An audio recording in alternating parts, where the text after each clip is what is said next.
que Dios le da a Betsabé, le da a Salomón, una madre aconsejando a su hijo para que sea un buen hijo.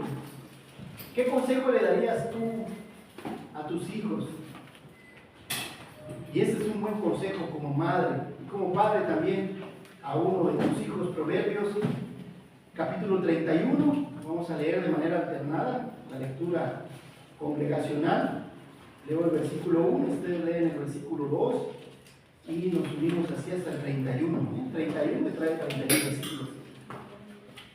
Se titula esta predicación El consejo de Betsabé a Salomón. El consejo de Betsabé a Salomón, o el consejo de una madre a su hijo. Estamos ahí, Proverbios capítulo 31. Palabras del rey Lemuel, la profecía con que le enseñó su madre. Hijo mío,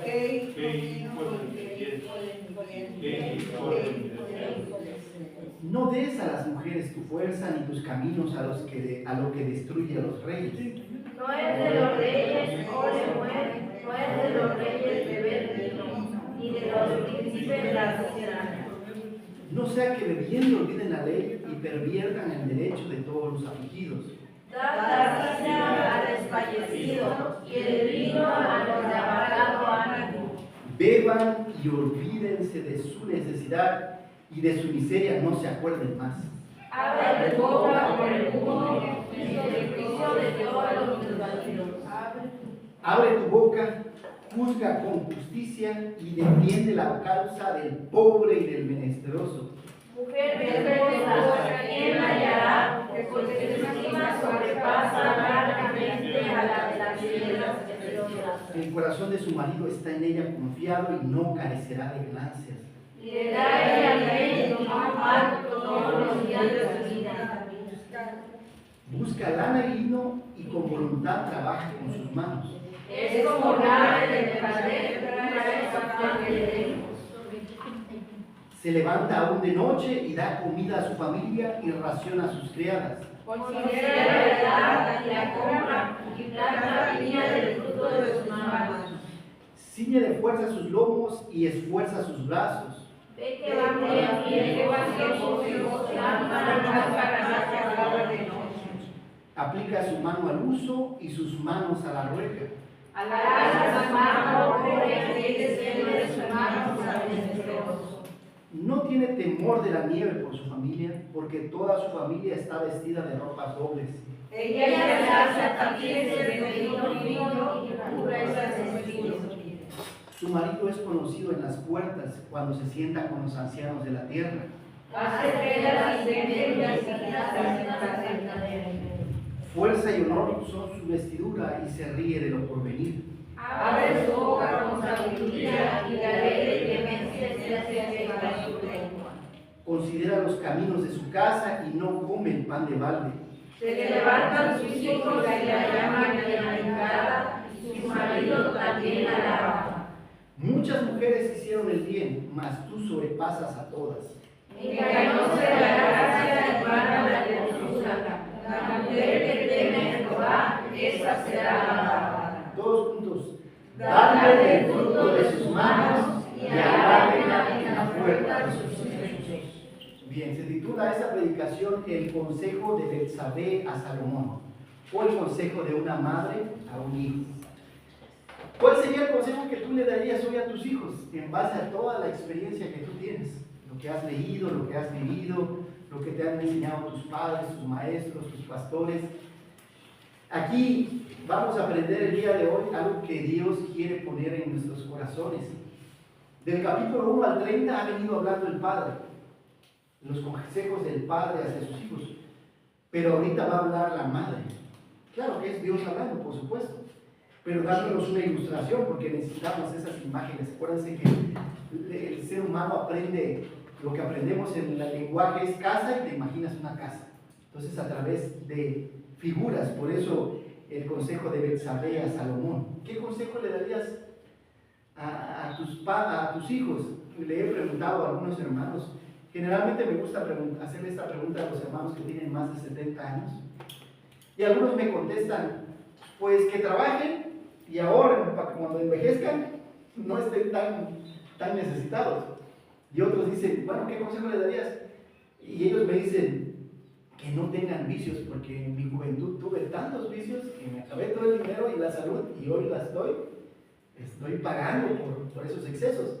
Y diversos consejos que las personas ya grandes dan y no están tan lejos de lo que Dios piensa, porque han vivido y Dios es sabio. Pues ya esa gente que ya pasó todos estos años de edad dice, pero lo experimentó en carne y lo está viviendo en carne. Pero ahorita Dios a los jóvenes y a los que no tan jóvenes, aquí hay mucho, no más de 70, podemos aprender el día de hoy. Todos luchamos con diferentes pecados, pero aquí principalmente Betsabé va a sugerirle a Salomón que tenga cuidado con su lujuria, con las redes sociales, con los vicios, que no solamente es el vino, el alcohol, la cerveza, ahí ahorita el día de hoy hay drogas, fentanilo, y te puedes enviciar también con el dinero, con robar, con el poder, con muchas cosas. Muchas veces somos injustos en nuestros tratos y nos olvidamos de la justicia generosa, de la caridad. Ahora, Dios quiere que dejemos de hacer lo malo para empezar a hacer lo bueno. Y aquí Betsabé le dice a Salomón, mira, no hagas estas cosas, no pierdas tu tiempo ni tus fuerzas con las mujeres y los vicios, invierte ayudando al pobre, al menesteroso, al enfermo, a la viuda, al inmigrante, y sé un rey justo, sé un cristiano justo. Y si no tienes dinero, bueno, entonces comparte a Cristo. Se nos olvida que la meta de toda mujer es la virtud. Y vamos a ver qué es la virtud. La meta de toda mujer, ya sea soltera, casada o viuda, es ser virtuosa, crecer en los peldaños de la fe. Después de la fe, ¿cuál es la siguiente que sigue? Añadida a esa fe, virtud. Todos, tanto los hombres como mujeres, debemos ser virtuosos. Es lo que vamos a ver a lo largo de estos 3 puntos y a lo largo de este capítulo 31. Betsabé, la madre de Salomón, lo exhorta a no dar rienda suelta a toda su lujuria y a los vicios con los que lucha el hombre. Generalmente el hombre tiene estas debilidades, ¿no? Hemos visto, ¿por qué pecó Adán? Es una pregunta retórica. Cada vez que me escuchen en la predicación, hacer una pregunta es una pregunta retórica, es para que nomás lo piensen, no necesito que me lo contesten, ¿sale? Por hacerle caso a quién, por quemar a su mujer, más que a ¿con quién pecó David? Con una Sansón. ¿A quién le dijo el secreto de su fuerza? Y entonces la debilidad del hombre suele ser, en la mayoría de los hombres, somos débiles ante nuestra mayor debilidad, nuestra kriptonita, así como Superman que se achica. La kriptonita del hombre, ¿quién es? La mujer, su mujer, ¿no? Las mujeres que pudiera tener. Pero también los vicios. ¿De qué pecó Noé después de descender del arca? ¿Verdad? ¿Y cuántos reyes no pecaron debido al alcohol? Y bueno, y los hijos de Aarón, bueno, hay muchas historias sobre el alcohol y los problemas del alcohol. Cuando Herodes estaba muy tomado y le ofrece a la hija de la mujer con la que estaba, la cabeza de Juan Bautista, pero porque estaba en un estado inconveniente y no juzga justamente. Le anima a ocupar ese tiempo, Betsabé a Salomón, en cuidar a las personas vulnerables y anima a las mujeres a ser virtuosas.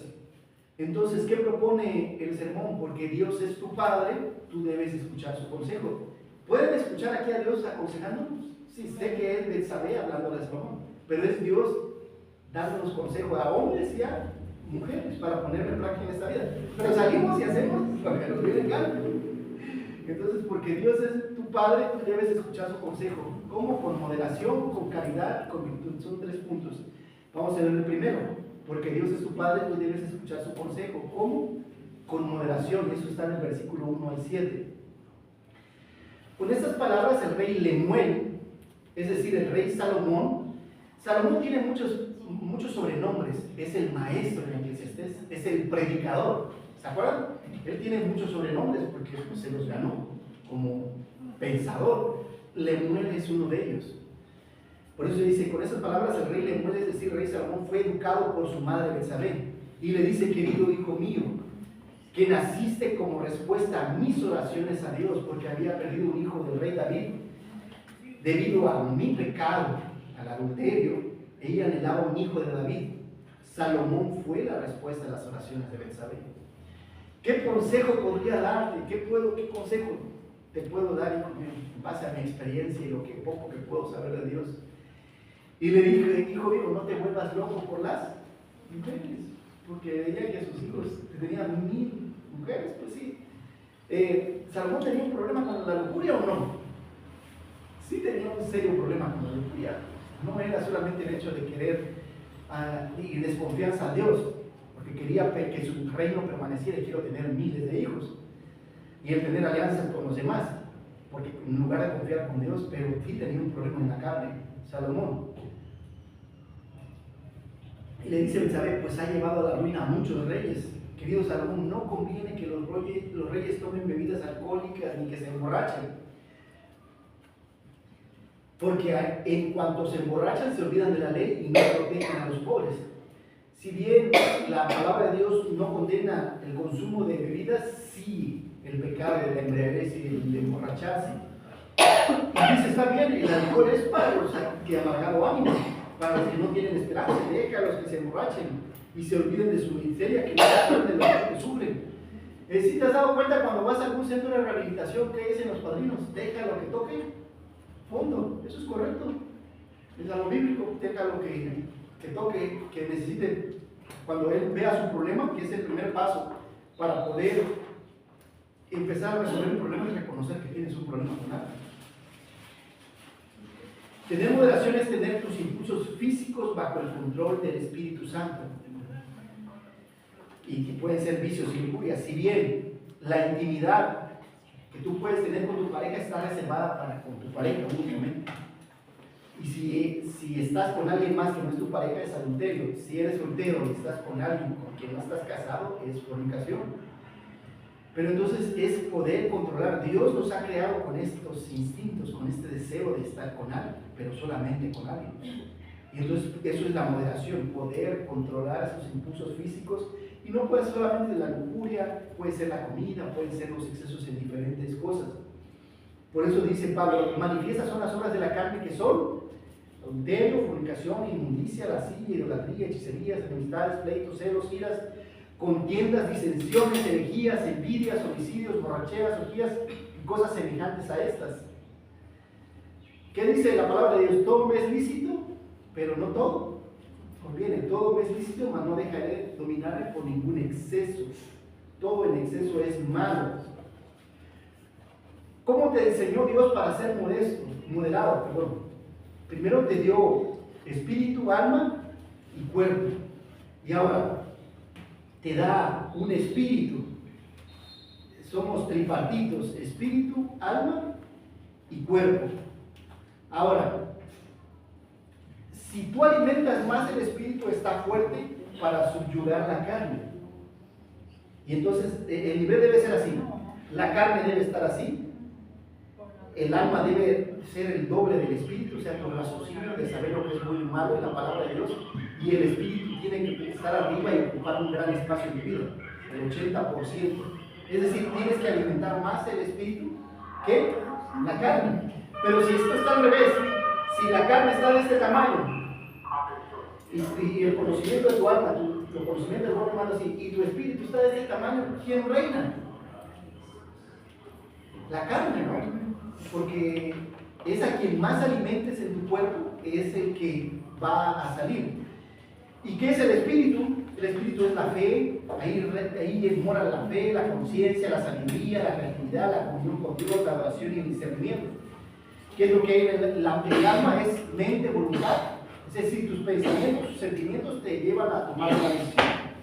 Y en la carne, ¿qué hay? Son los sentidos físicos. ¿Qué es los sentidos físicos? Son 5. Lo que ves, lo que escuchas, lo que sientes, lo que puedes oler, lo que puedes gustar. Entonces, si tú alimentas más lo que estoy viendo, ¿qué es lo que estoy viendo? ¿Qué es lo que estoy escuchando?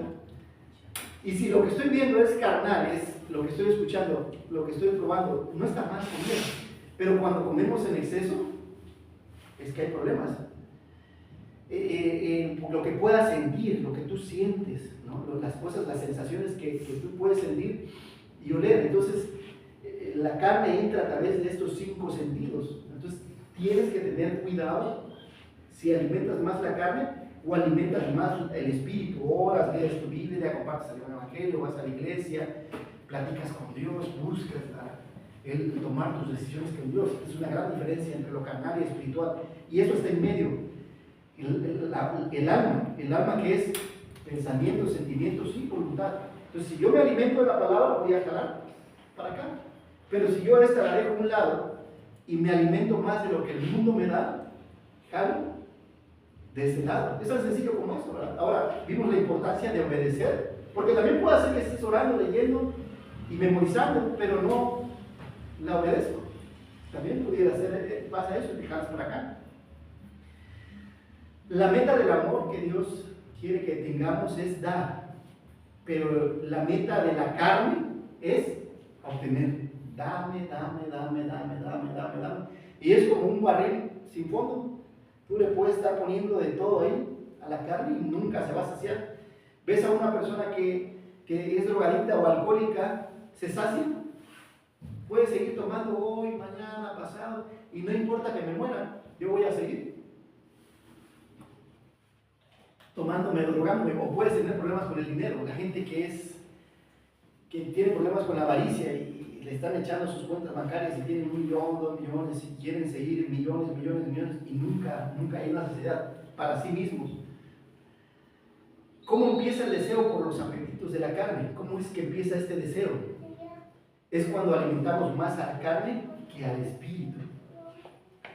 La Biblia la llama lascivia, un deseo sexual descontrolado y desenfrenado que puede manifestarse en lujuria, fornicación, adulterio y otras conductas inmorales, ¿no? Sobre todo tomando en cuenta el ejemplo de Salomón.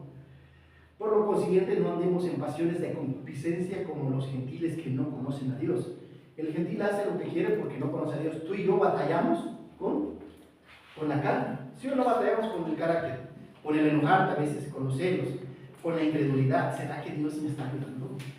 Y hay dudas, pero piensas eso en la carne. La concupiscencia es la condición del alma en que los deseos de la carne son más fuertes que los deseos espirituales. ¿Qué es la concupiscencia? Por eso dice, Santiago dice que nuestra concupiscencia es la que nos lleva a pecar, pero es cuando tu deseo carnal es mayor que tu deseo espiritual, y es porque estás alimentando más la carne que el espíritu. Salomón tuvo este problema al tener más de 1000 mujeres. ¿Y qué nos aconseja?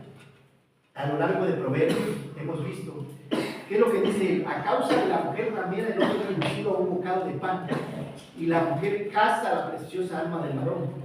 Por lo tanto, no se desvíe tu corazón hacia sus caminos, no te extravíes en sus encantos. La mujer ramera pues, atrae al hombre, por supuesto. ¿Y qué es lo que dice Salomón? Ten cuidado.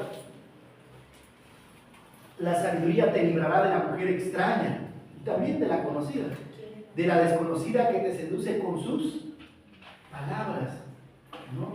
Puede ser una compañera de trabajo y que te hable bonito y te sirva su café y tu coca y comparta lo que lleva. Mi mujer me pone noche y empieza a seducirte con palabras y con se llama la atención. La mujer es insensata, es alborotadora, es simple e ignorante, se sienta en una silla a la puerta de su casa y le dice, para llamar a los que pasan por el camino, que van por sus caminos derechos, dice a cualquier simple, ven acá, ven aquí conmigo a la casa. A los faltos de inteligencia, ven, las aguas ocultadas son dulces, el pan comido en oculto es sabroso. ¿Sí saben a qué me refiero, no? A la intimidad. Y no saben que allí están los muertos, que sus convidados están en lo profundo del infierno. Porque, a final de cuentas, en una relación entre un hombre y mujer, ¿quién da acceso? ¿El hombre o la mujer? ¿Quién abre la puerta? ¿La mujer? ¿Sí o no? El hombre, si es muy curioso, quiere batear por todos lados, pero entra donde le abren la puerta, porque en otras puertas no le abren. Ella está en las calles, en las plazas y acecha por todas las esquinas. ¿Dónde encontramos este tipo de mujeres rameras? En sus casas no, en las calles, ¿verdad? En las plazas, están esperando, están acechando para ver quién pasa y a quién seduce. El que anda con rameras malgastará su fortuna. Los labios de la extraña destilan miel y su lengua es más suave que el aceite, pero al final es amarga como el ajenjo, aguda como espada de 2 filos, entra y va a lastimar. Sus pies descienden a la muerte, sus pasos solo logran ir al infierno. ¿Y por qué, hijo mío, andarás ciego con la mujer ajena? Y abrazarás el seno de la extraña, porque los caminos del hombre están ante los ojos de Jehová, y él considera todos sus caminos. Prenderá el impío sus propias iniquidades, y retenido será con las cuerdas de su pecado. Él morirá por falta de corrección y errará por lo inmenso de su locura. Entonces la trata como mujer extraña, necia, insensata, que más ramera, y le pone diferentes sinónimos, por lo cual su casa está inclinada a la muerte y sus veredas hacia los muertos. Todos los que a ella se lleguen no volverán, ni seguirán otra vez los senderos de la vida. ¿Qué le pasó a Salomón? Al final, después de las mujeres, ¿qué hicieron las mujeres con Salomón? Lo llevaron a su perdición. Me cuesta ser moderado, podrías decir, evita los excesos. Y recuerda que en la Biblia, una persona de doble ánimo es igual a una persona que sufre de esquizofrenia. Es decir, ¿qué es lo que dice la palabra de Dios? Que no seamos personas de doble ánimo, que tengamos un pie en la iglesia, en la iglesia y lo espiritual, y una en el mundo. Pero eso a la larga te va a pasar factura. O sea, si tú de lunes a sábado te comportas como un mundano y el domingo como un cristiano, eso se llama en el mundo de hoy esquizofrenia. Y hay personas que tienen problemas con esas cosas, porque a la larga luchan con estas dos formas de vivir y les causa una enfermedad, les causa un daño mental, porque no puedes engañar a Dios y a la larga Dios te disciplina. Hay cristianos espirituales y cristianos carnales. En la forma de vestir, puede decir una mujer, no, pues yo me he visto como quiera, y alguna ocasión he ido a algunas iglesias que a mí me sorprendió, cristianas, y las mujeres con minifalda y con su top. Dices tú, pero ¿sabes a dónde estás llegando? Digo, no estás yendo a un antro, ni a una discoteca, estás llegando a la iglesia. Hay algo que ella, su forma de pensar es carnal, aunque es creyente. Oye, ¿qué es lo que dice la palabra de Dios? La mujer debe vestirse de una manera decorosa y respetuosa para agradar a Dios principalmente. Porque ¿para quién te vistes? Se viste para Dios. No, es que yo me estoy vistiendo para mi marido. Y el marido la queda viendo, ¿no? Si supieras que no me gusta que te vistas así. Pero se visten para sí mismo. Y a veces para que alguien más la pueda ver. Muchas veces buscando algo más. Por la carnalidad que todavía habita en mujeres que se visten de esa manera en la iglesia. ¿Cómo entrega Dios a una persona a la inmoralidad y a los excesos? Romanos capítulo 1 dice, versículo 24, por eso Dios los ha dejado hacer lo que quieran. O sea, llega un momento que tú sigues pecando, sí, bueno, Dios te permite que quieran, que piensen lo que quieran, que sientan lo que quieran, llevando sus cuerpos a hacer cosas vergonzosas. En vez de adorar a Dios y andar en el Espíritu, adoran a diosas y adoran a la carne y a la criatura antes que al Creador. Veneran a la pareja antes que a Dios. Por esta razón, Dios ha dejado que esa gente haga todo lo malo que quiera y permite que hombres se acuesten con hombres, mujeres con mujeres, y dejan el hábito normal que es entre hombre y mujer y se vuelven homosexuales y el lesbianismo. Lo que hoy vivimos en el mundo, que se da mucha apertura a los homosexuales y a todo ese tipo de perversión, es una mentalidad mundana que va en contra de Dios. Dios lo permite, claro. De este modo hicieron cosas vergonzosas los unos con los otros y ahora sufren en carne propia el castigo que buscaron. Y ahora, ¿de dónde se ha escuchado que viene el SIDA, ¿no? De este tipo de intimidades? Como no han querido tener en cuenta a Dios, no toman en cuenta a Dios y hagan lo que quieren, Dios los ha dejado hacer todo lo malo e inútil. Son gente injusta, malvada, codiciosa, envidiosos, asesinos, peleoneros, tramposos, chismosos. Hablan mal de los demás, odian a Dios, son irrespetuosos, orgullosos, se creen más importantes que los demás, siempre inventando cosas nuevas de los demás. No obedecen a sus padres, no obedecen a Dios, no quieren entender la verdad, ni se puede confiar en ellos. no aman a nadie ni se compadecen de nadie. Dios ha dicho de ellos que quienes hacen esto merecen la muerte. Y a pesar de esto, lo siguen haciendo y se disfrutan y se alegran con los que hacen lo mismo. ¿Cómo empieza la impureza moral en tu vida? Acuérdense, los deseos de los ojos, los deseos de la carne y la vanagloria de la vida. Son 3 pasos.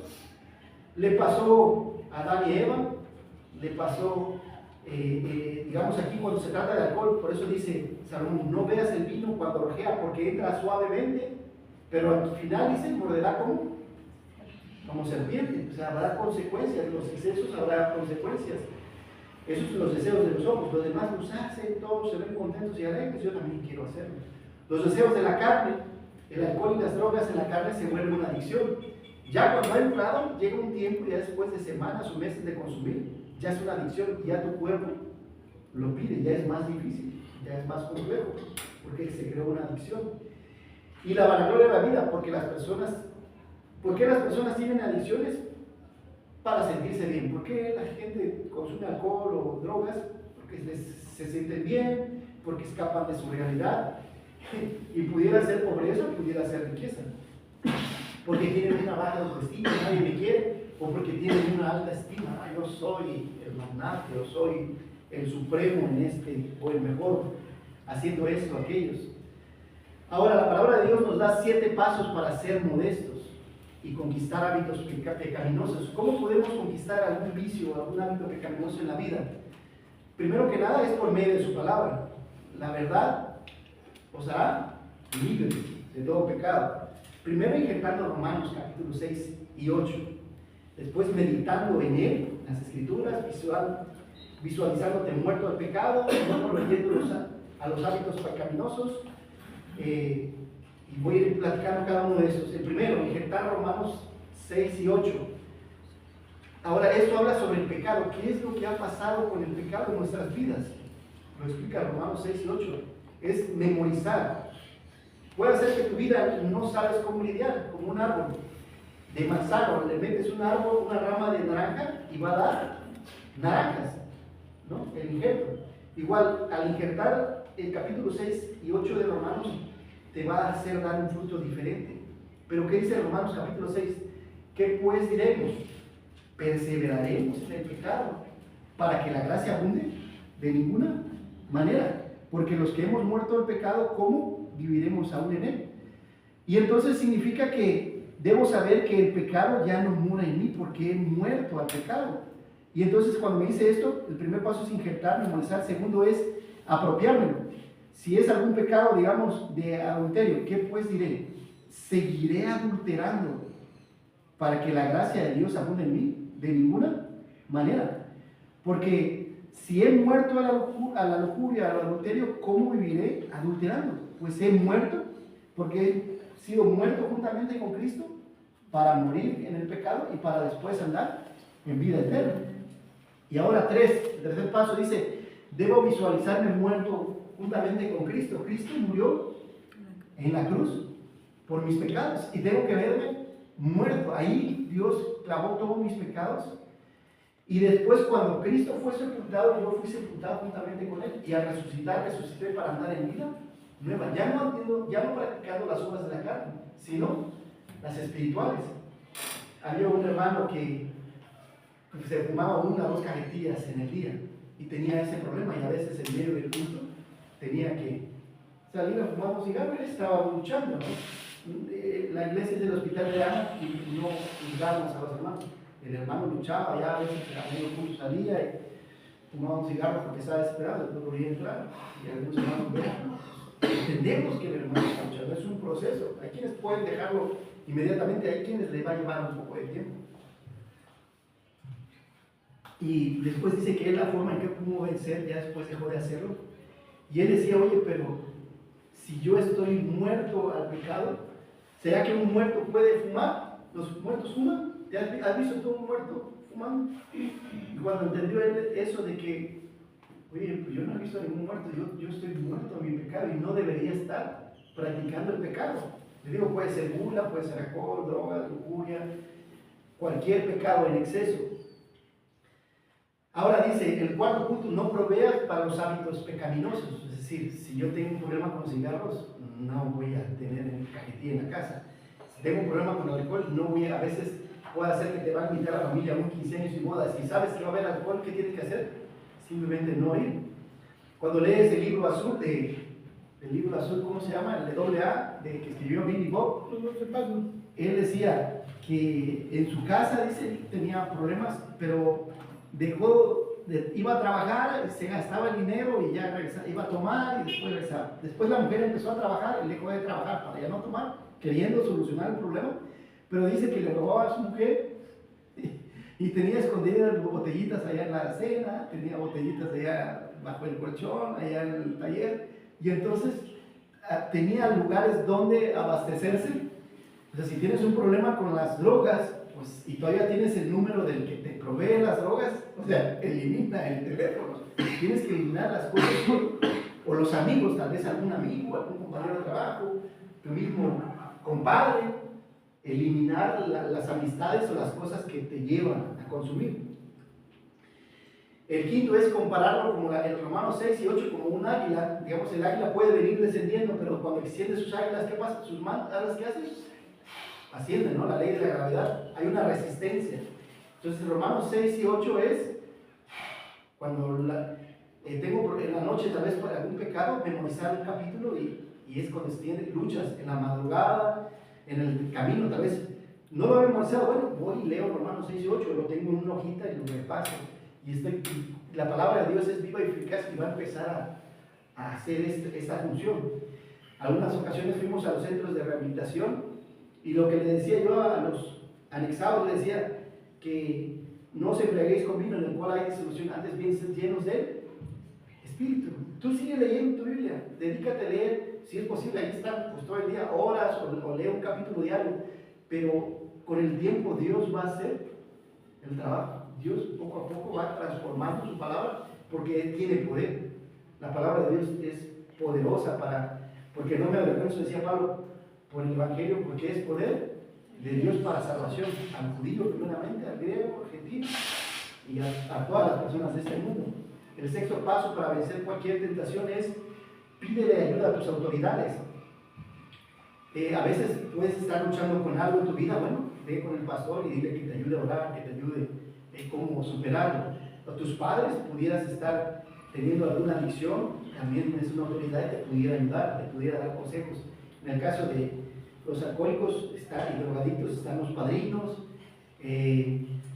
A veces algunos jefes en el trabajo, tienes algunos problemas, ¿no? Están los jefes inmediatos que te pueden ayudar. Y el séptimo es presenta a tus miembros a Dios como instrumentos de justicia. 7 pasos para ser modesto y conquistar hábitos pecaminosos. Presenta a tus miembros. En lugar de presentar mis miembros, mis cuerpos, mi boca, mis vistas, mis oídos para pecar, debo presentar mis miembros ¿para qué? Para hacer lo que a Dios le agrada. Orar, leer Biblia, Evangelio, ir a la iglesia. Presentar mi cuerpo, mis miembros, para en lugar de pecar, hacerlos para la obra de Dios. Ahora, abstenernos de los apetitos carnales nos lleva a ocuparnos en ser justos. Por eso nos lleva al punto 2. Porque Dios es tu Padre, tú debes escuchar su consejo. ¿Cómo? Con caridad. Lo dice el versículo 8 y 9. El versículo 8 y 9 dice: habla en favor de las viudas y de los huérfanos, defiende los derechos de los inmigrantes, habla en favor de ellos, hazles justicia, defiende a los pobres y menesterosos. Es un llamado a la acción para defender la justicia y proteger a los más necesitados. O sea, dejas de pecar, dejas de andar en la carne, como le está diciendo Betsabé a Salomón, deja de andar con las 1000 mujeres que tienes y de andar consumiendo, dice, porque Salomón dice en Eclesiastés, dice que provee de todo y no hubo nada que no probase. Se perdió durante tiempo Salomón, aunque Salomón empezó como un buen rey. En lugar de perder el tiempo y el dinero en las mujeres y los vicios que te llevan a pecar, procura hacer obras de justicia o caridad. Por lo tanto, revestidos del Señor Jesucristo y no proveáis para los deseos de la carne. Es decir, ando todo andrajoso, vengo todo vomitado, vengo todo sucio, y es quitarme la ropa del pecado que yo esté, y empiezo a tomar a Cristo y me revisto de Cristo. Si antes mentía, ahora habla verdad. Si antes robaba, ahora trabajo para dar a quien comparte necesidad. Si antes me emborrachaba, ahora andaba sobrio. Si antes era infiel, ahora soy fiel. Me quito la ropa de pecado para ponerme a Cristo y andar como Cristo andaría, que es el máximo ejemplo. ¿Cómo era Cristo? ¿Cristo era caritativo? ¿Sí o no? Cuando habla aquí en versículo 8 y 9 de justicia, para el judío la palabra justicia significa caridad. Sé caritativo, sé generoso, ayuda a las personas. Porque aparte una cosa es la justicia y otra cosa es la justificación. Romanos capítulo 3.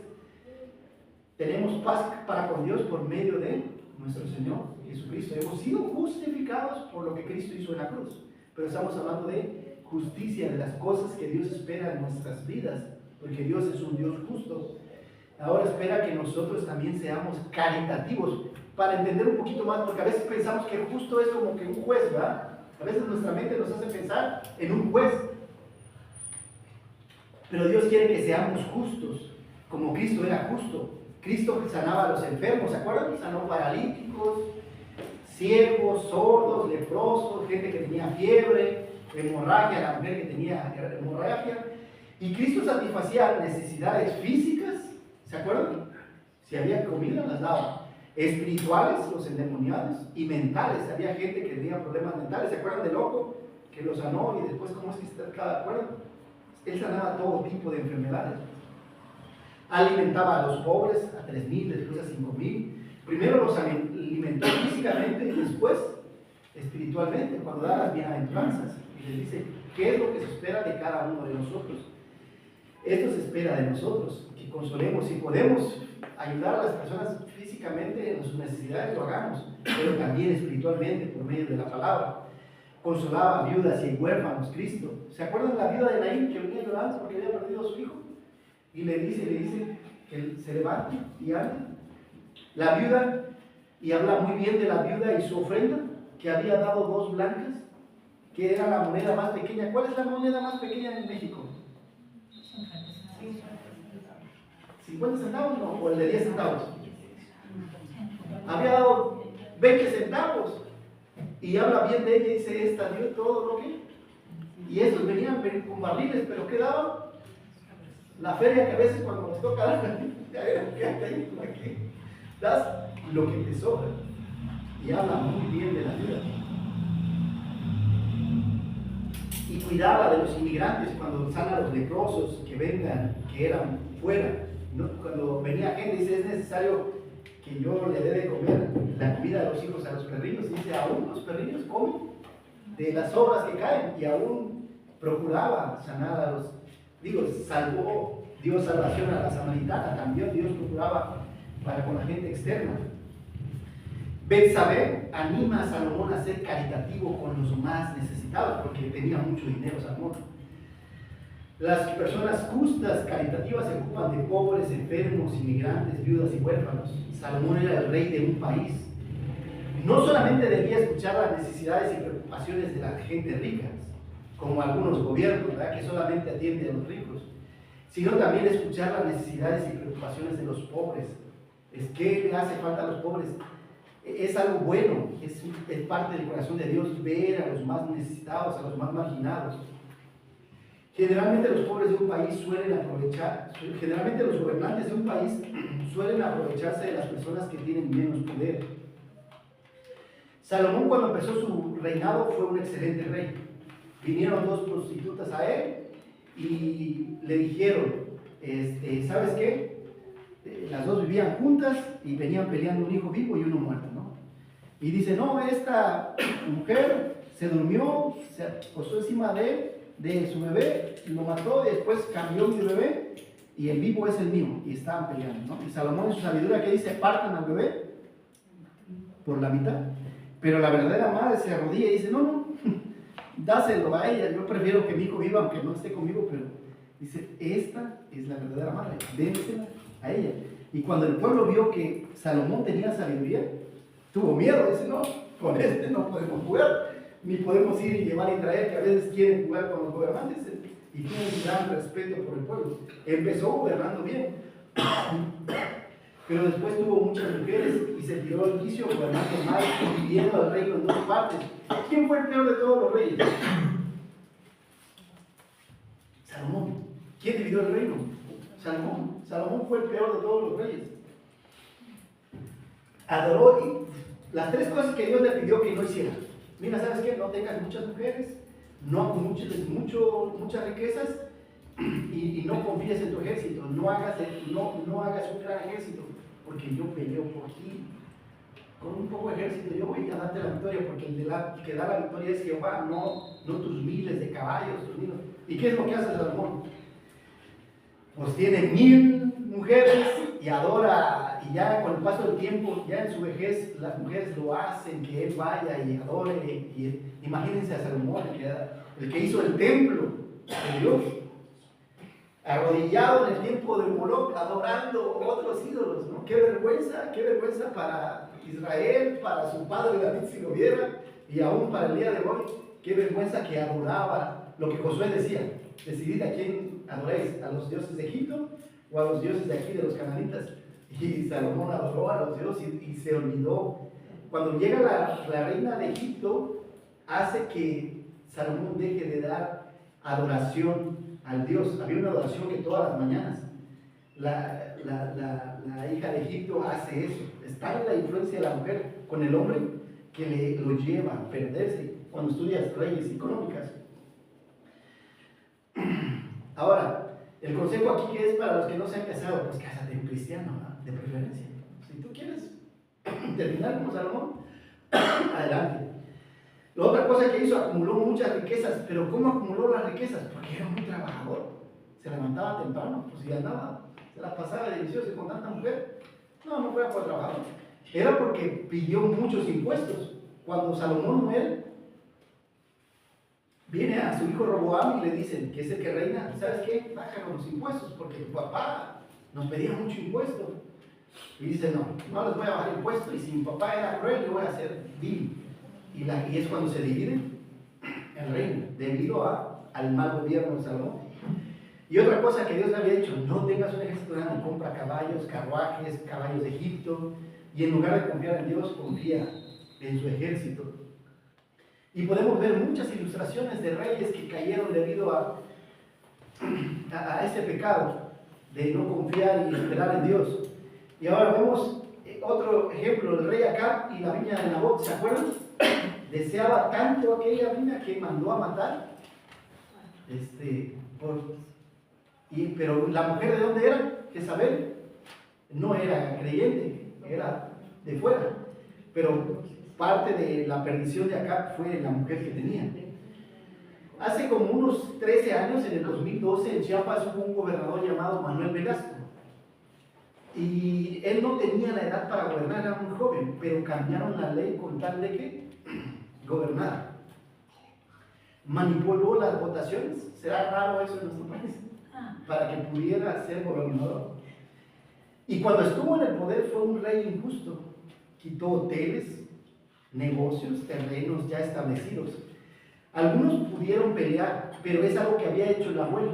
El abuelo había sido gobernador y había hecho exactamente lo mismo, había saqueado 70 obras públicas que él debió haber entregado, no las entregó y se adjudicó otras obras que ya estaban. Ya saben cómo son los gobernantes. Y cuando vino la auditoría federal, la federal lo perdonó. Y la mayor, es una plaza, la más grande que está en Chiapas, que es la Plaza Ámbar. Durante 6 años llegó a hacer esa plaza. ¿Y de quién creen que es esa plaza? Del gobernador. Monumento a la corrupción. Si el gobernador puede utilizar todas las riquezas, o como cristianos podemos usar lo que tenemos para cosas malas, o lo podemos usar para cosas buenas. Y lo que nos está pidiendo aquí el consejo de Betsabé a Salomón y Dios hacia nosotros es que seamos buenos con las cosas que Dios nos da. Y si no tengo dinero, ¿cómo puedo ser justo? Compartiendo el evangelio, compartiendo a Cristo. Por eso dice el versículo 8 y 9: abre tu boca por el mundo en el juicio de todos los desvalidos. Abre tu boca, juzga con justicia y defiende la causa del pobre y del menesteroso, ayudando a las personas más necesitadas A lo largo de la historia, las personas pobres han sido las más oprimidas. Me platicaba el pastor Jonathan que en África, los pobres, si tú no tienes dinero, los gobernantes llegan y te quitan lo poco que tienes. La policía viene, te golpea y te quita lo que tiene. Cuando él estaba levantando una iglesia, dice, vamos a dejarte los materiales de la iglesia, pero vimos que la policía venía atrás de nosotros y nos pasamos de largo. Los perdimos, ya regresamos. Porque si saben que tú tienes dinero, te van a venir a golpear. Porque aquí no importa el dinero que tengas, sino las relaciones y quiénes son tus jefes. Si conoces a los gobernantes, estás de otro lado, pero si no, aunque tengas dinero, no te funciona. Y siempre a lo largo de la historia, ¿quiénes han sido los más desprotegidos? Los pobres. Cuando una persona enviuda y están los huérfanos, ¿quiénes son los primeros que quieren quitarle las cosas a la viuda? Los familiares, los tíos, los primos, los que deberían defender a la vida de huérfanos son los que quieren despojarle de sus propiedades, que empiezan a pelear terrenos, carros, casas y el poco dinero que hay. Son vulnerables, son las partes más vulnerables de la sociedad. Los inmigrantes, ¿qué es lo que pasa? Van pasando los que vienen de El Salvador, los secuestran, piden dinero, ¿no? Y como aquí no tienen ni a quién de hacer una llamada, oye, Salvador, ven a ayudarme, Agustín, César, échame la mano, algún conocido, no tienen aquí, no tienen ni teléfono, son los más vulnerables, los más desprotegidos. Y ahora los enfermos, cuando tú te enfermas, ¿quiénes son los primeros que quieren hacerte sangrar? ¿No son los doctores? Necesita usted operación de 50 a 100 mil pesos, ¿no? Porque ya no hay ética en los doctores. Y después te vas a las farmacias también, ¿cuánto te cuestan los medicamentos? Cada vez los medicamentos han venido. Ahora por la pandemia del COVID, ¿quiénes son los primeros que se beneficiaron? Cuando tú ves quién estuvo detrás del COVID, las farmacéuticas fueron las que más se beneficiaron, las que juntaron miles de millones. Por eso Dios nos invita a ser generosos con este cuarteto. ¿Por qué debo ayudarlos? Podrías decir. Primero, porque es un mandamiento de Dios a Israel. Lo hacía el pueblo de Israel. Y otra es porque es un mandamiento a la iglesia. Digamos en Éxodo 22:2 sobre las viudas y huérfanos. Dice Moisés, a ninguna viuda ni huérfano afligiréis, por el contrario ayudaréis. O sea, no los vas a oprimir, ayúdalos, están necesitados. ¿Se acuerdan del servicio que cuando hubo un problema ya cuando surgen los diáconos y las viudas se quejaban de que no se les atendía a las viudas porque el judío ayudaba a las viudas? Había una mesa, un comedor donde se daba a viudas y huérfanos comida gratuita que el templo procuraba para ellas, en el libro de los Hechos. Y ahora, según Santiago en el Nuevo Testamento, para la iglesia, que dice que la religión pura y sin mácula es ayudar a las viudas y huérfanos en sus tribulaciones. Ahora, los pobres. En la tradición judía, el concepto de ayudar a los pobres no se considera caridad, sino justicia. Y decía, si hay un pobre entre tus hermanos en alguna de las ciudades de la tierra que el Señor Dios te da, no seas duro de corazón ni mezquino con tu hermano pobre, más bien sé generoso, caritativo y préstale de buena gana todo lo que necesita. ¿Y por qué entre los judíos no hay gente necesitada pobre? Porque cuando hay un judío pobre, ¿qué es lo que hacen? ¿Qué necesitas? Eso, para un trabajo. ¿Qué necesitas? Una inversión para que tú puedas trabajar y salir adelante. Entre ellos mismos echan a andar esto.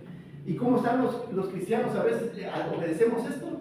A veces vemos un hermano que cae en pecado y en lugar de ayudarlo, restaurarlo y sembrarlo y que vuelva a crecer, empezamos a hablar mal y le echamos leña al tronco caído y hacemos leña de él y a ver qué. En lugar de ayudarlo, deberíamos ser misericordiosos. Jesús, ¿qué es lo que dijo? El Espíritu del Señor está sobre mí por cuanto me ha ungido para dar buenas nuevas a los pobres.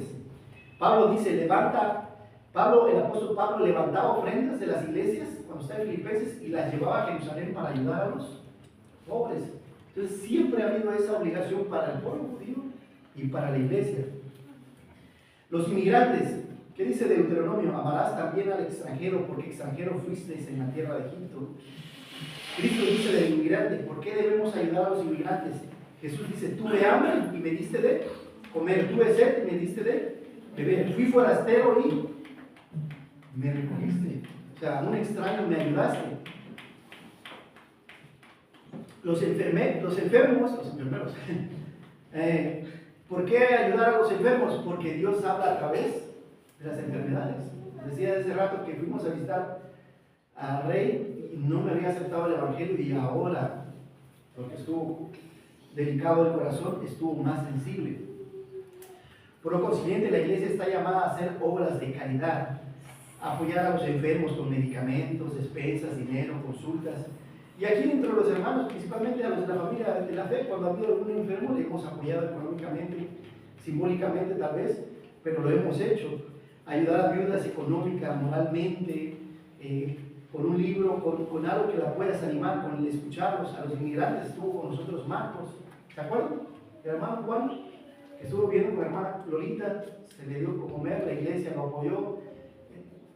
Algunos hermanos le apoyamos, ya tienen un lugar allá por Juárez donde está rentando, ya tiene trabajo su esposa, y bueno, entiendo, está bastante retirado, debe estar casi llegando a Cadereyta. Entonces le digo, si hay una iglesia que esté cerca por allá también, congrégate en otra iglesia, pero debemos ayudarlos.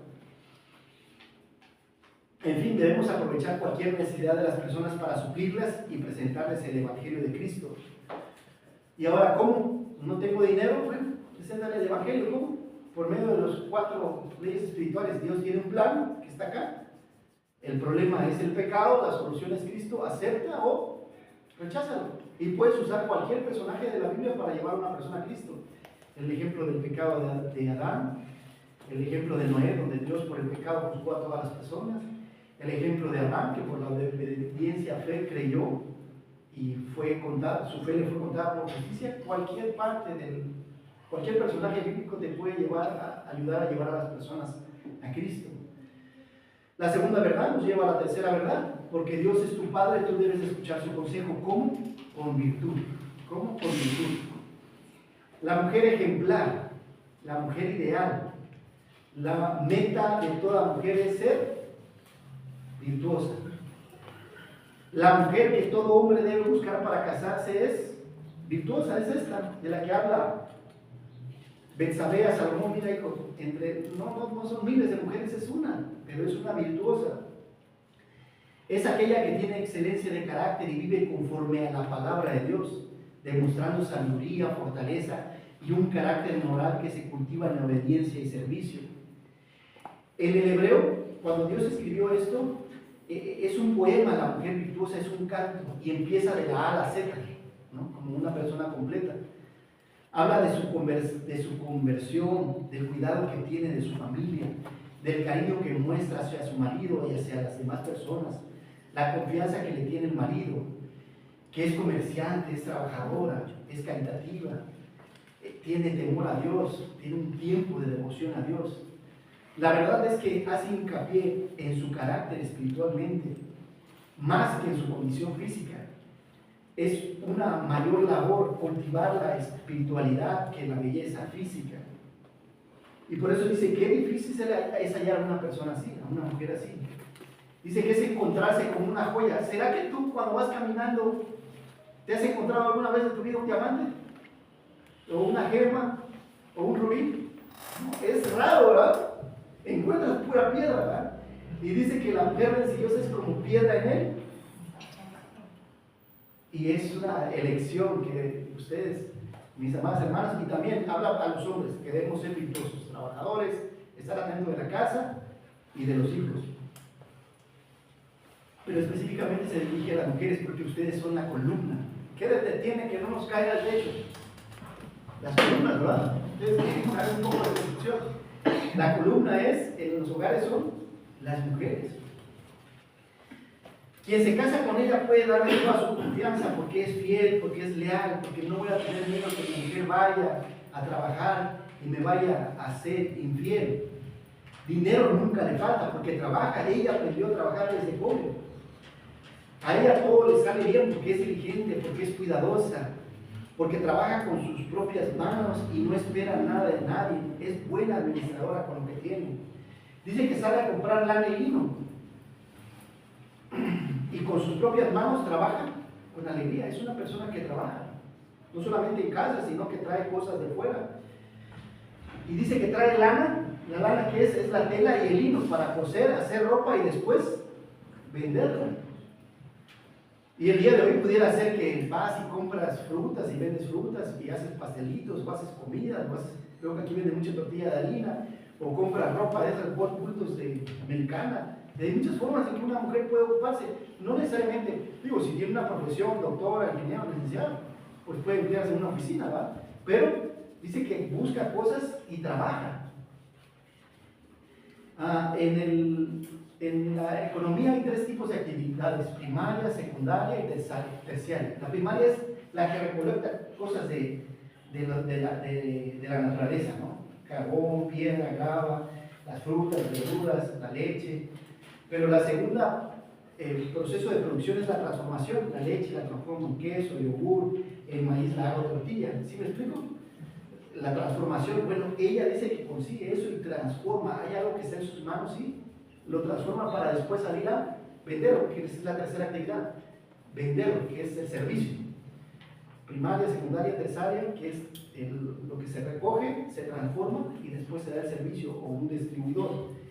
Ella hace todo eso. Dice que trae el pan de lejos, va, vende y trae cosas. En aquel entonces no había un refri. Ahorita tú puedes ir y comprar, te vas a comprar a la central de abastos donde es más barato, porque las plazas de mercado o a los mercaditos por tu casa, y compras lo que necesitas, lo metes al refri y te dura 1 semana, 2 semanas, hasta un mes, hay cosas ahí, ¿verdad? Y después lo puedes recalentar. Pero en aquel entonces tenían que ser diarios, iba al mercado y compraba cosas porque tenían que ser frescas, no había el refrigerador. Entonces iba, vendía todos los días y regresaba. Y cuando lo presenta aquí, Betsabé lo presenta de 3 formas: cuando es soltera, cuando está casada y después de que los hijos se han ido. Sigue siendo igual de trabajadora y servicial. Dice, se levanta de madrugada y da de comer a sus hijos, a su esposo, y asigna tarea a sus sirvientes. Sí, sí tiene sirvientes, pero ella está pendiente de su esposo y las necesidades de su esposo. Le da lonche para que se lleve y no tenga que sufrir. Está pendiente de los hijos, cómo van.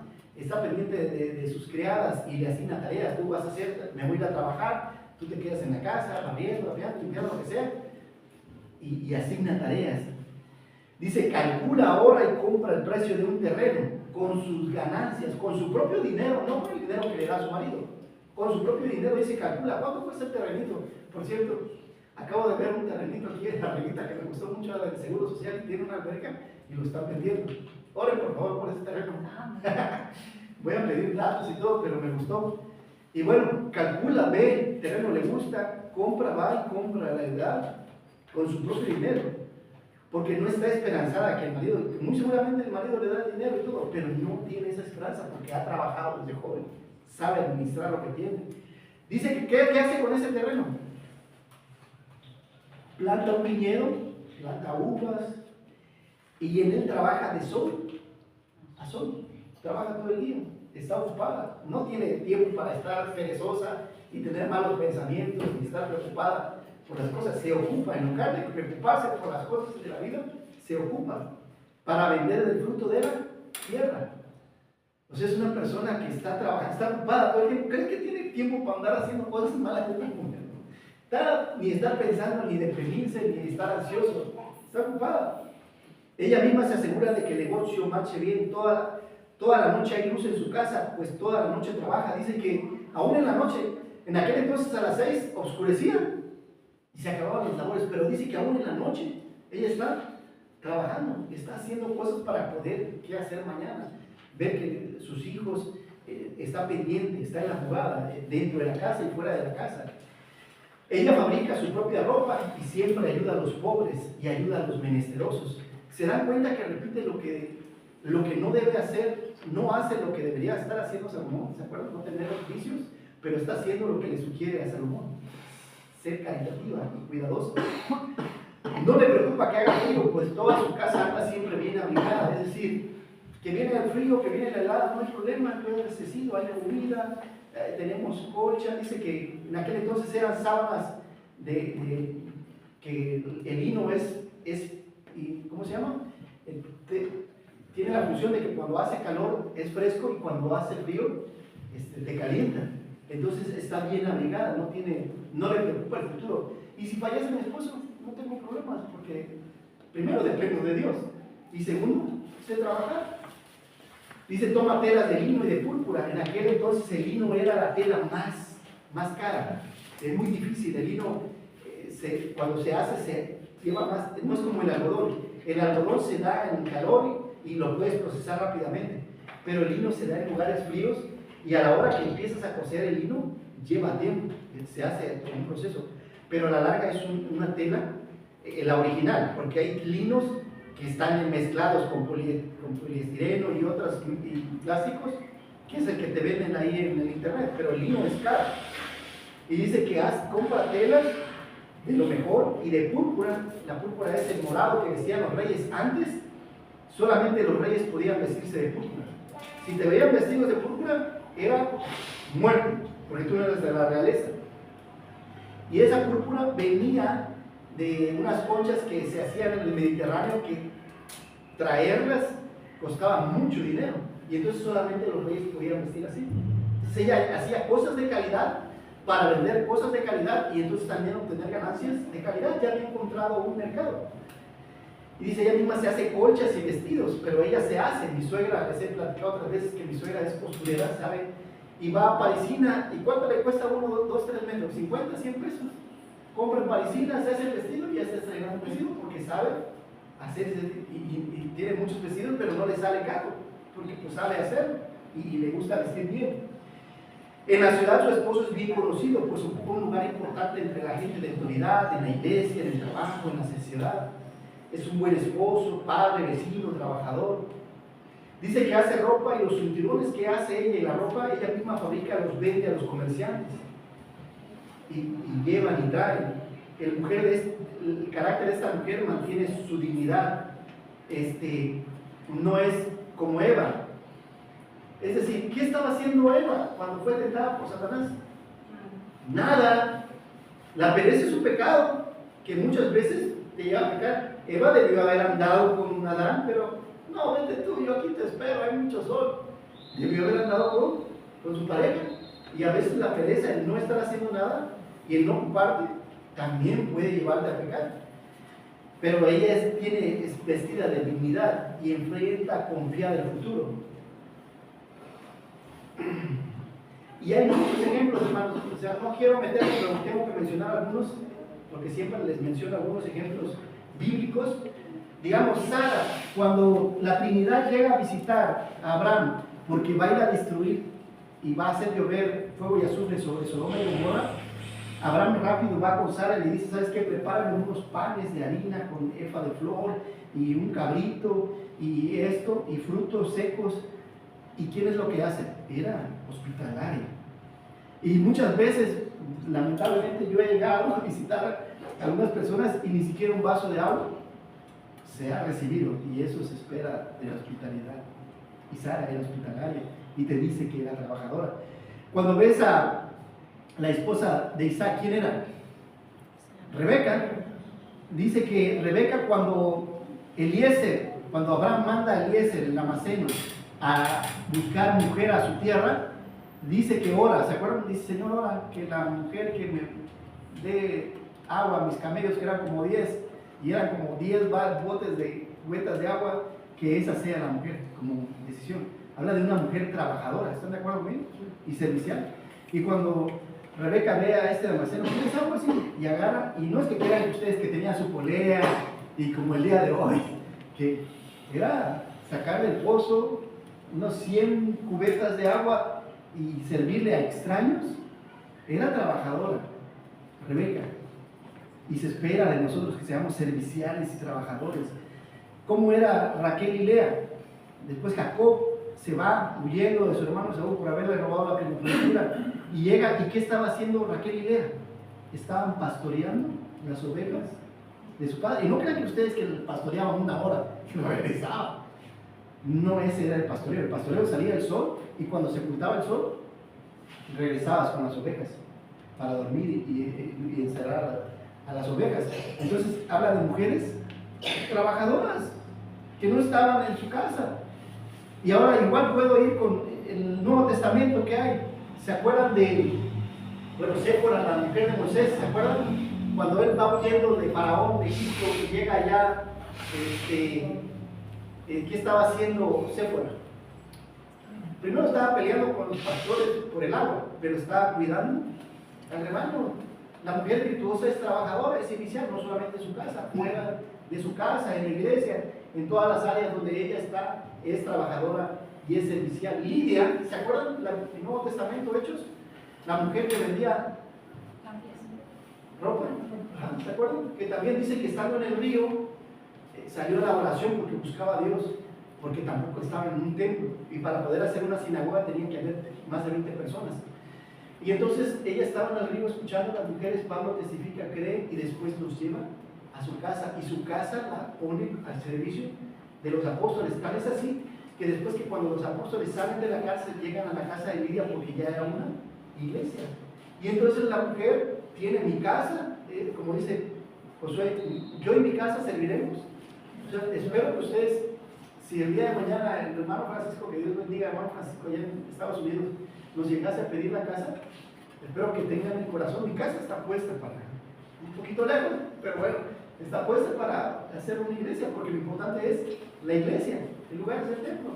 Y si el hermano nos sigue arreglando, gracias a Dios y gloria a Dios, y les siga bendiciendo, si, ya sea que se quede allá, que Dios le bendiga, o que si vienen con nosotros, también lo debemos de recibir con mucho gusto, mucho agrado. Eres bienvenido, Francisco, que Dios te bendiga. Entonces, la mujer siempre habla con sabiduría y enseña a sus hijos con amor y disciplina, ¿no? A los hijos es amor y disciplina, ya lo vimos en la familia cristiana, no solamente amor y proveer, si están mal hay que corregirlos. La palabra de Dios está en la boca de la mujer sabia, siempre está pendiente de su casa, qué les falta, que todo marche bien.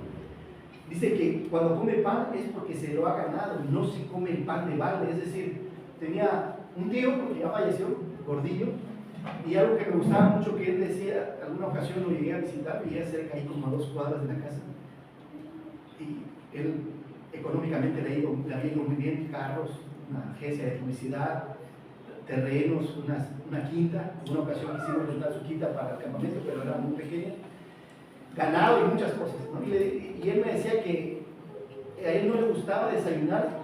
Dice, yo tengo que irme a trabajar en la madrugada y ya vengo aquí a la casa como a las 11, 12 de la mañana con hambre, y no me gusta llevarme un bocado de pan sin que me lo haya ganado. O sea, no es que se levantaba a mediodía porque ya lo tenía, no. Tengo lo que tengo porque lo he, desde temprano lo he procurado, y me molesta de yo comer sin haber ganado el día.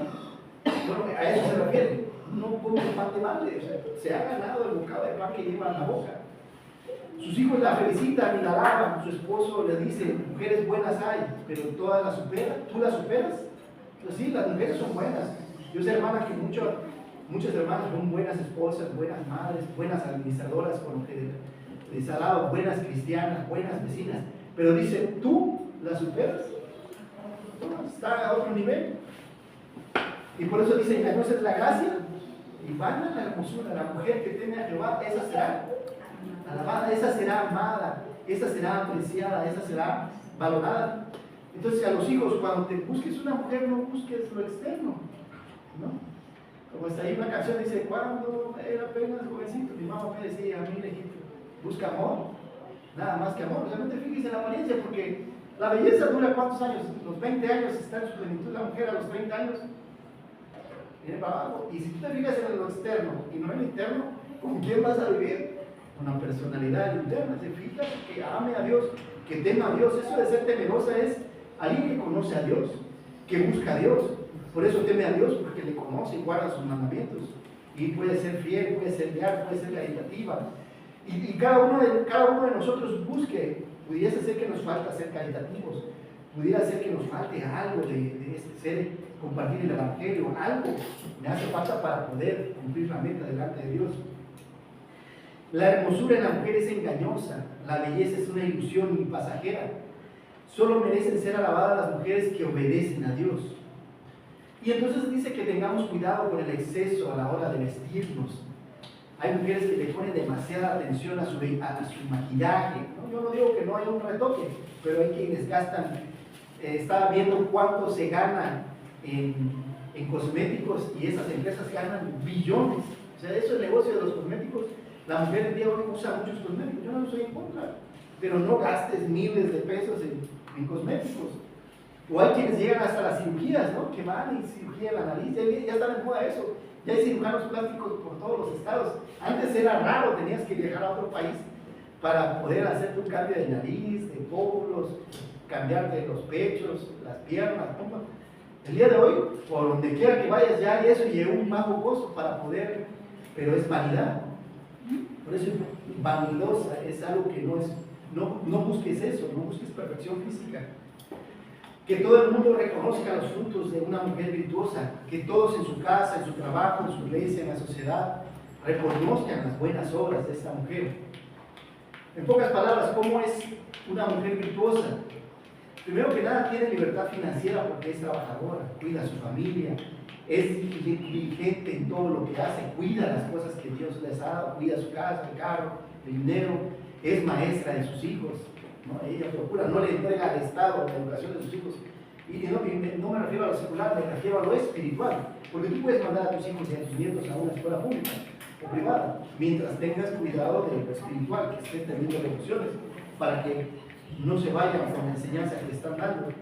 Es generosa con los necesitados, no solamente es dinero para mí y para los míos, también para los demás. Tiene un cuidado especial al arreglarse, su marido confía en su fidelidad, todo el mundo la respeta y la alaba, no en el sentido de alabar, aplaudir, sino reconocer las cosas que hace. Conoce, teme y respeta a Dios. Ese es el ideal de Dios. Hermana, hermano, no esperes cumplir todos los requisitos, pero sí ve tú qué te hace falta y empieza a desarrollarlos. Hoy Dios te anima a desarrollarlos. ¿Quién nos está hablando? ¿Yo? ¿O es mi idea? ¿O es de Betsabé salió el corazón de Dios, hablando Dios a través de Betsabé? 3 veces se utiliza la palabra virtud. El significado tiene que ver con fuerza y valor de ser una mujer diferente. ¿Recuerdas lo que dijo en el libro de Ruth, lo que dijo Boaz, el que se casó con Ruth? Dice, toda la gente de mi pueblo sabe que eres una mujer virtuosa. Y ya hemos estudiado a partir del otro domingo lo que es ser una mujer virtuosa, y un hombre virtuoso también se aplica para el hombre. En los libros del Antiguo Testamento, en el hebreo, los judíos tienen ordenado primero Proverbios y después, porque como Proverbios termina con la mujer virtuosa, inmediatamente meten el libro de Ruth. ¿Quieren saber quién es una mujer virtuosa? Ve la vida de Ruth. Nosotros es diferente. Salmos, Proverbios, Eclesiastés, Cantares. Lo tenemos ordenado de una manera diferente. Pero en el libro del Antiguo Testamento es Proverbios y después meten el libro de Ruth para decirnos cómo debe ser una mujer virtuosa. Ruth es un claro ejemplo. No te compares con las mujeres de la televisión, las redes sociales, las famosas, en cómo se visten, cómo hablan. No, ellas no son el estándar. O sea, el modelo a seguir no es la mujer que está en las novelas de TV Azteca y Televisa, en las mujeres de Netflix, en las películas. No, ese no es el ejemplo a seguir. El ejemplo a seguir es la mujer virtuosa, la que está aquí. ¿A quién debes seguir? A ella. ¿Qué dice Pedro a las mujeres en su carta? Mujeres, están sujetas a vuestros maridos, para que también los que no creen en la palabra sean ganados sin palabra por la conducta de sus esposas, por tu testimonio, porque eres obediente a Dios, considerando vuestra conducta casta y respetuosa, vuestra forma de vestir no sea el externo, de peinados ostentosos, de adornos de oro, de vestidos lujosos, o sea que haces demasiado mínimo, sino el interno, el de un corazón incorruptible, de un espíritu afable y apacible, que es de grande estima delante de Dios y de los hombres. Dios ama a ese tipo de mujeres. Cuando ve a una mujer así, dice, escucha la oración de este tipo de mujeres. Porque así también se vestían en otro tiempo estas santas mujeres que esperaban en Dios. Porque Sara le decía a Abraham, Señor, y obedecía. Toda mujer cristiana, soltera, casada o viuda debe tener el profundo deseo de seguir el modelo bíblico y de ser de gran estima delante de Dios. Es mi oración que Dios ayude a cada mujer cristiana a ser una mujer virtuosa. Cuando Dios le habla a la mujer, le habla de una manera especial. Cuando Dios habla al hombre, le habla de una manera diferente. Cuando Dios le habló a Abraham, que le pidió que le sacrificara a su hijo, le pidió que subiera al monte Moria y le llevó algunos días. habla de una manera diferente. Cuando Dios le habla a Moisés, le dice que suba al monte Sinaí o al monte Oreb para poder entregar las tablas de la ley. ¿Cuántos días estuvo allá? 40 días y 40 noches estuvo allá arriba. Cuando Dios llamó a Cristo, lo llamó al monte Gólgota y lo llevó a pasear al monte Gólgota, lo llevó a sufrir. Pero cuando Dios le habla a una mujer, le habla de manera especial porque son especiales y de gran estima. De Dios ama a las mujeres. Cuando Dios le habla a María, ¿dónde le habla? En su casa. Cuando Dios le habla a Ana, ¿dónde estaba Ana? Cuando Ana está pidiendo un hijo porque no puede tener un hijo con su esposo Elcana, ¿dónde estaba Ana? En el templo estaba.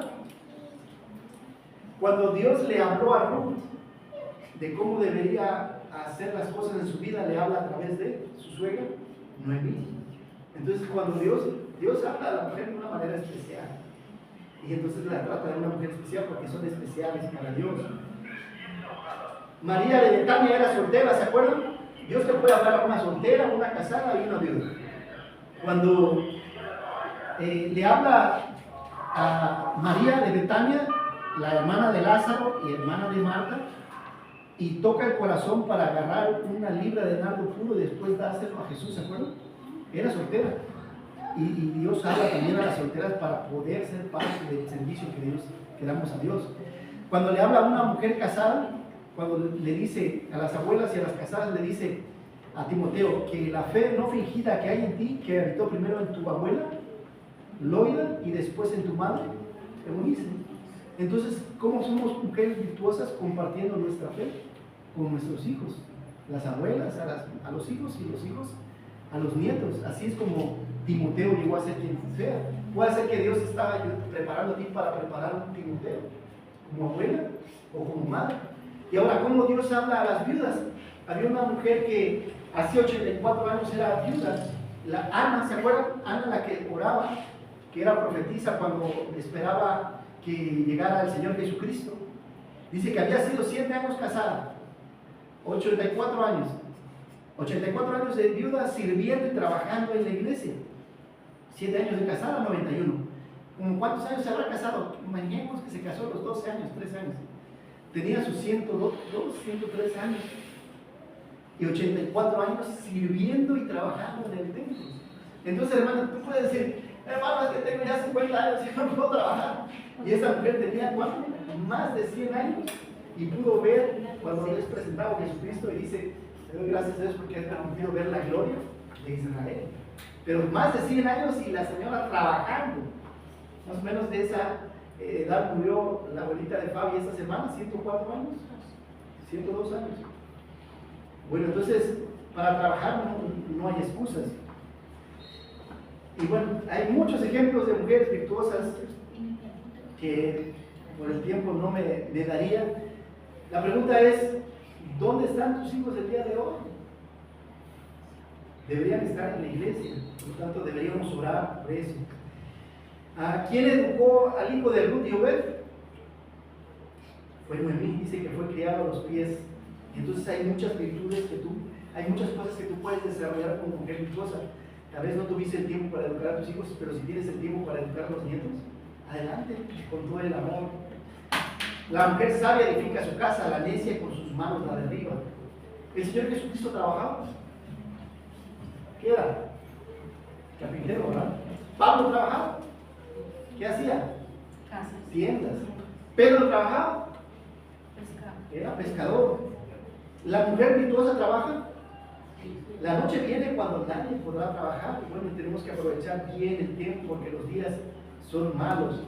Que Dios nos dé la sabiduría para que nuestros hijos elijan una mujer virtuosa y que nuestras hijas sean mujeres virtuosas y que las hermanas también se comprometan a ser mujeres virtuosas. Por lo tanto, debemos pasar tiempo con los hijos y nietos e inculcar el temor de Dios. Tenemos poco tiempo, hermanos.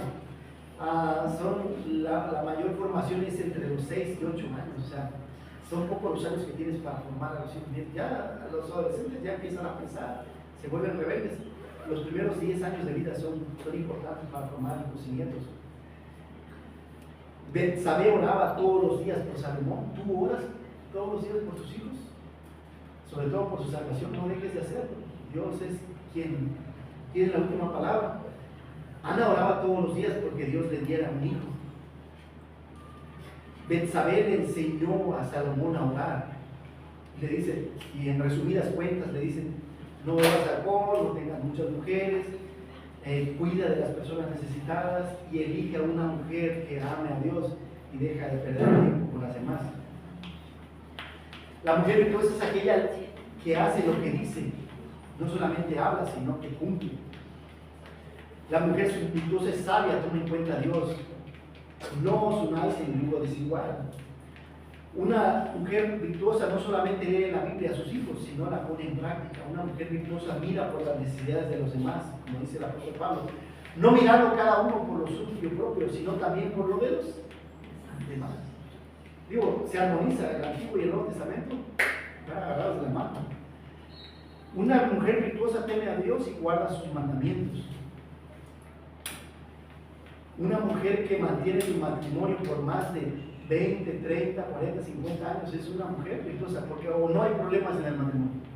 Y a veces los hombres fallamos, tenemos que reconocerlo. A veces el que suele fallar es el hombre. Y para terminar, recapitulando los 3 puntos, porque Dios es tu Padre y debes escuchar su consejo. Primero, ¿cómo?